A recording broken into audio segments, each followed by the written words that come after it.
faɗa musu martabar da take aure. Mubarakai da amarya Aisha kun zamo mahaɗin ku ɗaya. Ku sanya duka haƙuri a zakata don saboda ma'aikina. Dan kun ga annabi za ku yi koyi shi ya ce mana mi aure. Akwai abin da ya koye tabbas yana cikin sirrin aure. Kun tabbata kuma kun shaida burin mu bai wuce mi aure. Akwai yana ta tara kudade kan faɗi su yake ya ga aure. Ya haifi yaro kyakkyawa kuma har ya sanya mai suna. Gidan da zani gina, kuɗin da zan samu, nasuwar da zan samu, yaran da zan samu, ilimin da zan ƙara, haƙurin da zan koya.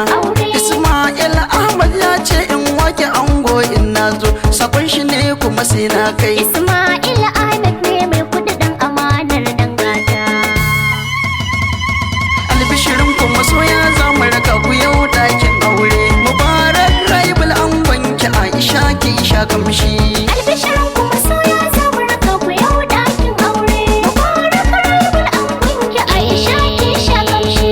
Albishirin ku masoya za mu raka ku yau ɗakin aure. Mubarak raibul angon ki Aisha ki sha kamshi. Da fari zan yi kira a gare ka mamallaki mai ba kowa, mai ba mu da uba kyauta wallahi ba ka jiran kowa. Kyautar da kai mana ce Allah kowa yake ta kira baiwa, cikin ta ne zan yi waka na biya ta yau a gaban kowa. Dangi na ango yau sun zo, dangin amarya ma sun zo. Mu fara angon Aisha ko daga nan ku yau kun sha kamshi.